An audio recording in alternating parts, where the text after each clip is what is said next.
Hey ladies and gentlemen, welcome back to the channel. As always, it is Nick here, back to your daily crypto news and analysis. And today we are going to be talking about Ripple and XRP, as well as the vast majority of crypto and finance. And with that being said, I hope that you're all having a beautiful day or a beautiful night wherever you guys are out there in the world. So I have been seeing a lot of great discussions regarding XRP, stablecoins, and even banking coins, right? Back in September and even back in the summertime, we started to see a lot of movement on big bank tokens, specifically Citi, right? Back in September, we saw banking giant Citi will transform customers' deposits into digital tokens that can be sent instantly anywhere in the world. Now, a lot of people thought that this was going to replace XRP and that, this was going to kill XRP. There's no use for it. But a lot of people are thinking with a closed mind. Like, when you really look at what's happening here, this is all fragmentation. Even JPM, right? Like, when we go back to JP Morgan with the JPM coin, who's using this? Right? Like, everyone still thinks that these big giants like JP Morgan or even Citi, they're going to kill XRP and what Ripple is building. And I just don't understand it. I don't get it, right? And I think that the best explanation for this and the best breakdown was actually from Brad Garlinghouse. We have this guy from Morgan Stanley was interviewing me last week, and I asked him, so is Morgan Stanley going to use the JPM coin? Probably not. Will Citi use it? Will PNC? And the answer is no. So we're going to have all these different coins, and now we're getting that, right? Like, we have JPM coin, we have Citi coin, we have all these coins, even Bank of America hinting at the fact that they want to have deposit tokens. And so we're all going back to having all of these different coins, and we're back to where we are. There's a lack of interoperability. Fragmentation, walled gardens, that's what this is. Garlinghouse further weighed in on JPM coin's apparent exclusivity, quipping that, let's think about this. JPM announced the JPM coin for institutional customers. If you give them $1 as deposit, they'll give you a JPM coin that you then can move in the JPM ledger. Wait a minute, just use the dollar. I really don't understand what problem that solves. And again, this was the original focus going all the way back to 2020. This video here from Brad Garlinghouse is a perfect reason why right now, as we really look at the current financial system still, and we're 4 years later, right? It still needs to evolve. The way we move money across walled gardens will evolve. Invest in the inevitable. Brad Garlinghouse, check this out. Can easily do it. Right. Correspondent banking, it was built decades ago. It hasn't really evolved. It's based upon swift messaging between correspondent banks. The cost of supporting that infrastructure, frankly, has gone up. One of the things that changed after the financial crisis of 2009, 2010, it used to be if the Bank of Dan and the Bank of Brad wanted to do cross-border transactions, we'd have what's called Nostro Vostro accounts. It used to be that when I put cash at the Bank of Dan, that counted positively towards my capital ratio. After that financial crisis, we decided that trusting other deposits at other banks may not be as trustworthy as we thought, and so now it doesn't count. And so banks have contracted. The correspondent banking relationships have gone down by 50% in the last 15 years, yet global cross-border transactions continue to grow. So our view is, look, these are technologies from decades ago. We can upgrade them with today's technology, with internet-based technologies, and make this real-time transactions. Yeah. And remember, right, like, none of this is going to happen overnight, but this is already underway. Like, there's significant change happening when we look at the correspondent banking sector. But this, I think that a lot of people need to take a step back real quick and realize why this is taking so long, right? Because I feel like everyone is like, all right, well, we've been hearing this for years and years and years, and nothing's happening. But think about all of the big events that have happened in just the last couple of years around crypto. Regulations seem as though they're a year away. When we look at all of the big moves happening from the big institutions, from banks, they are now embracing the technology. They're looking at it and they're saying, yeah, this is disruptive. We can't ignore it anymore. Enterprises are now going live with DLT solutions. I mean, if you think about what has happened in just the last couple of years, guys, a lot is going on right now behind the scenes. Yet everyone is just focused on price because they think that the price is determining if things are actually happening or not. That's not how things work. But also remember, right? Like, this is changing the way money is actually moving. That cannot be cheap. But also over here, this got posted by Digital Asset Investor, and this is actually Walled Gardens, private ledger. Walls come down, XRP the bridge. Check this out. This is with James Wallace, actually. And you have also mentioned about the blockchain system. My question is, it's going to be integrated, let me say so, on the existing blockchain, or you guys are thinking about some outstanding system in regards of digital? Yeah, it's a great question. So basically, the technology that we're creating for the digital lari is a private blockchain, but it's based on the technology used in the public blockchain. So the public blockchain that we use is called the XRP ledger.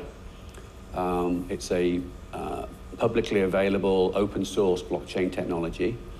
And what we do for each country we're working with, we create a new private version. So you can only use the blockchain if you are permissioned to do so. So we've got, the advantage of that is the XRP ledger technology is proven. It has been processing billions of transactions. But central banks like to have things a little bit more private. So we have created a private version. So it's a little bit of a hybrid, to answer your question. But definitely it's absolutely independent platform, which is specifically performed for each project where you evaluate. Yes, yeah, exactly right. And the key thing that he mentioned there, right, was the fact that this is more of like a hybrid approach. Remember what I've talked about in the past when it comes to enterprises and a lot of these big institutions? They want to utilize hybrid technology because it allows them to tap into the public ledger, but also tap into the private ledger aspect as well. And these central banks, that private ledger technology, that's crucial for them. That's a big deal. And I do think that that's what Ripple also saw as well when they said, all right, well, we need to have this CBDC platform built on private ledger technology because central banks are going to want that. They're going to need that. And I think that that's where we are at right now at this current moment in time, where central banks are now in discussions with Ripple, which we do know that there's over, I think it was 20 to 30 the last time that we looked into it. Brooks Entwistle even mentioned the fact that they are in discussions with central banks on a weekly, if not daily basis now. And it's because of the technology stack that Ripple does offer. I mean, they truly are offering the best-in-class technology for this new world of banking to be realized in. And remember, I mentioned this going all the way back to the summertime. This got posted on August 24th, right? And what I said was, how do I envision what's coming? Every single major nation will have their own currency. CBDCs will be this currency. Every single bank will tokenize their reserves. They might even have their own token, i.e. JPM coin. The world is going to be dominated by digital monies. Anything and everything of value will eventually be tokenized in time. The biggest thing about the global financial system is that we are moving towards a world that is not dominated by a currency controlled by one entity. Decentralization on a global scale is 100% needed. The US dollar has been a great example of why we should not have a reserve currency. The interesting thing about CBDCs is that they will eliminate the need for a reserve currency, but would 100% demand a decentralized bridge currency. Many believe this bridge currency will be XRP or even XLM due to many documents out there. I believe there is a significant change coming where the world will be dominated by DLNs, distributed ledger networks. Whether or not it's XRP, XLM, etc., the world is changing. Everyone needs to realize that blockchain and DLT is fundamental to the change coming. The biggest thing to do is diversify into utility giants in this space and be patient enough to realize the vision. Now, like I said, we have done significant, research on XRP and XLM. These are two incredible projects that I think everyone should have in their portfolio. But as we look at what's happening, yes, a decentralized bridge currency is 100% crucial. And even Swift is also now saying it, right? A new forms of value transfer, such as tokenization and digital assets, come to the fore, a common standard in ISO 20022 will be especially important to avoid fragmentation. This is the head of innovation engineering at Swift. A piece of the puzzle, no matter what they tell you. And what's funny about this is from February of 2024, right? This year. Go back in time to March of 2021. This is from Monica Long. Tokenization has always been a key feature of the XRP ledger, with over 5,400 plus issued tokens since inception. CBDCs will live on new private ledgers, aka that's the private XRP ledger, that run parallel to the XRP ledger, using XRP as a bridge to interoperate with other currencies. No more walled gardens. Guys, this is the president of Ripple literally telling you what's happening, what's going on. This is very, very interesting. And we even have down here, like, this is when we started to see that big move from Ripple regarding the private version of the open source XRP ledger that is going to allow central banks to create and manage a digital currency, enabling global interoperability. And we have leveraging the same blockchain technology that powers the XRP ledger, low cost, high TPS, energy efficiency, and reliability. The CBDC private ledger is built for payments. The RippleX team is just getting started. Now, mind you, when you look into that private XRP ledger technology and what their goal is for CBDCs, it's all utilizing XRP as a bridge currency. They're literally telling you that here. And this is all regarding walled gardens. And even just recently, we got an insight on this from James Wallace, who's the VP of Central Bank Engagements from Ripple. Everything that we are witnessing right now is all tied back to the original focus of Ripple, which is the correspondent banking sector is completely outdated. We are running on old age technology. We need to change things. And even when you look at stablecoins, right, everyone's saying like, oh, well, why do we need XRP if we have stablecoins? Again, a big deal there is settlement, right? How are you moving from fiat to stablecoins? How are you moving from stablecoins to fiat? How are you moving from CBDCs to stablecoins? There's a lot of problems in between the settlement mechanism. XRP is an even better use case in a world dominated by stablecoins, CBDCs, tokenized things of value. Again, the use case and the value of XRP grows greater and greater every single day, especially as more and more endeavors happen around tokenization, around stablecoin initiatives, and even around CBDCs. I feel as though so many people forget about the original viewpoint from Ripple and what their overall vision was since day one when it comes to XRP and the XRP ledger.